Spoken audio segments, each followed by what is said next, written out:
2025년 6월 17일 화요일 하나님 말씀은 역대상 17장 16절에서 27절 말씀입니다. 다윗 왕이 여호와 앞에 들어가 앉아서 이르되, 여호와 하나님이여, 나는 누구이오며 내 집은 무엇이기에 나에게 이에 이르게 하셨나이까? 하나님이여, 주께서 이것을 오히려 작게 여기시고 또 종의 집에 대하여 먼 장래까지 말씀하셨사오니 여호와 하나님이여, 나를 존귀한 자들 같이 여기셨나이다. 주께서 주의 종에게 베푸신 영예에 대하여 이 다윗이 다시 주께 무슨 말을 하오리까? 주께서는 주의 종을 아시나이다. 여호와여, 주께서 주의 종을 위하여 주의 뜻대로 이 모든 큰 일을 행하사 이 모든 큰 일을 알게 하셨나이다. 여호와여, 우리 귀로 들은 대로는 주와 같은 이가 없고 주 외에는 하나님이 없나이다. 땅의 어느 한 나라가 주의 백성 이스라엘과 같으리이까? 하나님이 자기 백성을 구속하시려고 나아가사 크고 두려운 일로 말미암아 이름을 얻으시고 애굽에서 구속하신 자기 백성 앞에서 모든 민족을 쫓아내셨사오며 주께서 주의 백성 이스라엘을 영원히 주의 백성으로 삼으셨사오니 여호와여, 주께서 그들의 하나님이 되셨나이다. 여호와여, 이제 주의 종과 그의 집에 대하여 말씀하신 것을 영원히 견고하게 하시며 말씀하신 대로 행하사 견고하게 하시고 사람에게 영원히 주의 이름을 높여 이르기를, 만군의 여호와는 이스라엘의 하나님 곧 이스라엘에게 하나님이시라 하게 하시며 주의 종 다윗의 왕조가 주 앞에서 견고히 서게 하옵소서. 나의 하나님이여, 주께서 종을 위하여 왕조를 세우실 것을 이미 듣게 하셨으므로 주의 종이 주 앞에서 이 기도로 간구할 마음이 생겼나이다. 여호와여, 오직 주는 하나님이시라. 주께서 이 좋은 것으로 주의 종에게 허락하시고 이제 주께서 종의 왕조의 복을 주사 주 앞에 영원히 두시기를 기뻐하시나이다. 여호와여, 주께서 복을 주셨사오니 이 복을 영원히 누리리이다. 말씀의 제목은 은혜 앞에입니다. 오늘 본문은 하나님께 놀라운 약속을 받은 다윗이 그 감격을 안고 하나님 은혜 앞에 앉아 드리는 기도입니다. 앞서 하나님께서는 다윗에게 그의 후손을 통해 영원한 왕국을 세우겠다는 언약을 주셨습니다. 이 약속은 단순히 솔로몬을 넘어 메시아 예수 그리스도를 예표하는 놀라운 언약입니다. 그 말씀을 받은 다윗은 하나님 앞에 나아가 자신이 누구이며 자신의 집이 무엇이기에 이런 은혜를 받게 되었는지를 고백하며 기도합니다.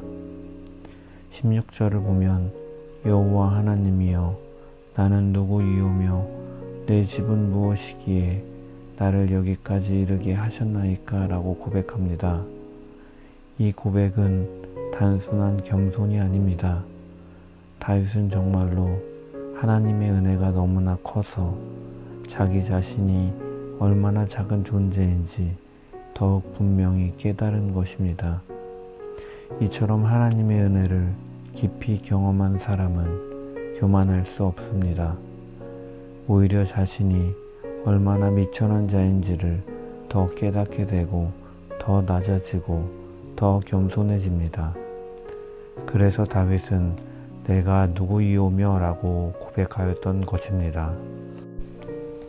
마찬가지로 우리가 받은 모든 것, 건강과 생명과 가족과 교회, 모든 것들이 다 하나님의 은혜입니다.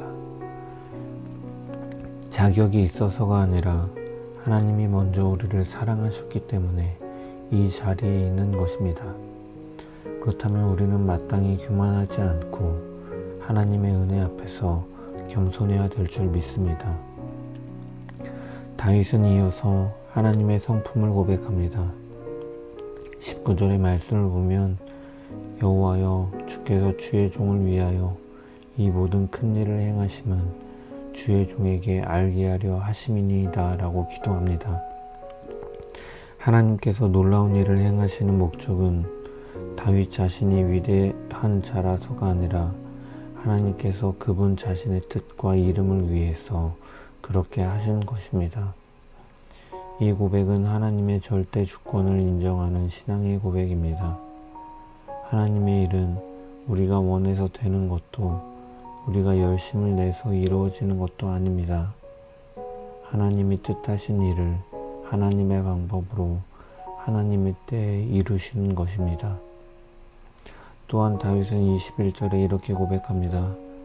땅의 어느 한 나라가 주의 백성 이스라엘과 같으리이까? 하나님께서는 이스라엘을 택하셔서 애굽에서 구원하셨고 그 백성을 위해 모든 민족을 쫓아내셨습니다. 이스라엘이 특별한 이유는 단 한 가지입니다. 바로 하나님께서 택하셨기 때문입니다. 이것은 이스라엘의 자격이나 능력 때문이 아닙니다. 은혜로 시작해서 은혜로 이어지고 은혜로 완성되는 이야기입니다. 마찬가지로 우리가 하나님의 자녀가 된 것, 예수 그리스도 안에 있게 된 것, 이것은 전적으로 하나님의 은혜입니다. 우리의 공로나 행위가 아닌 것입니다. 그래서 자랑할 것도 없습니다. 하나님은 자신께서 하신 약속을 기억하시고 그 약속을 지키시는 신실하신 분이십니다. 그렇게 우리는 하나님만이 참된 신이심을 고백하며 그 은혜로 구원받았음을 기억하는 가운데 하나님만을 경외하며 살아가야 될 줄 믿습니다.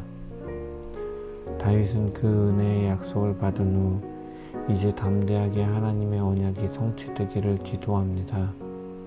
23절의 말씀을 보면 여호와여 이제 종과 종의 집에 대하여 말씀하신 것을 영원히 세우시며 말씀하신 대로 행하사 견고하게 하시고라고 기도합니다. 믿음의 기도는 이처럼 막연한 바람이 아닙니다. 하나님의 약속을 붙드는 기도입니다. 다윗은 지금 인간적인 소망이나 욕심에서 기도하고 있는 것이 아닙니다.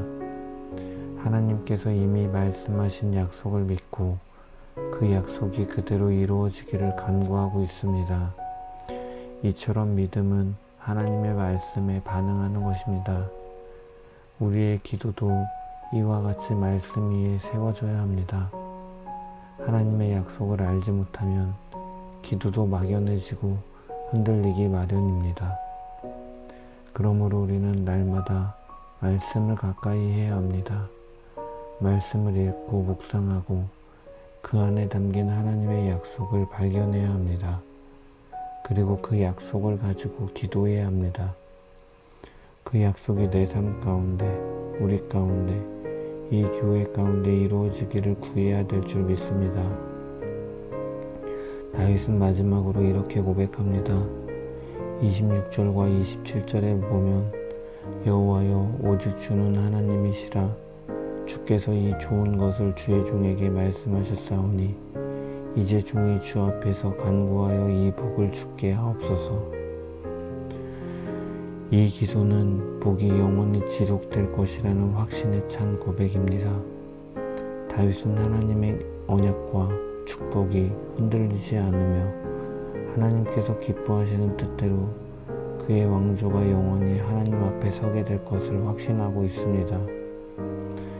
우리는 모든 좋은 것이 오직 유일하신 하나님에게서 온다는 사실을 믿어야 합니다. 그래서 하나님의 영원한 복에 대한 확신을 가지고 매일의 삶 속에서 지속되도록 기도하며 복을 누리며 감사해야 될 줄 믿습니다. 본문을 통해 다윗과 같이 하나님의 은혜 앞에 겸손히 나아가고 그 은혜의 약속을 붙들고 간구하며 그 약속이 하나님의 이름을 더욱 영화롭게 하기를 소망하는 기도를 드리는 주의 백성 되기를 주님의 이름으로 간절히 축원합니다. 기도하겠습니다. 사랑의 하나님 아버지, 다윗의 기도를 통해 우리가 받은 모든 것이 오직 하나님의 은혜임을 깨닫게 하시니 감사합니다. 내가 누구이오며 내 집은 무엇이기에 라는 고백처럼 우리가 자격이 있어서가 아니라 하나님의 사랑과 선택으로 여기까지 왔음을 고백합니다. 우리가 주신 은혜 앞에서 교만하지 않고 겸손하게 하시며 하나님의 신실한 약속을 붙들고 살아가게 하옵소서. 우리의 기도가 사람의 바람이 아니라 하나님의 말씀에 근거한 믿음의 기도가 되게 하시고 그 약속이 우리의 삶과 가정과 교회 가운데 이루어지게 하여 주시옵소서. 오직 하나님만을 경외하며 그 이름을 영화롭게 하는 삶을 살게 하여 주시옵소서. 예수님의 이름으로 기도드립니다. 아멘.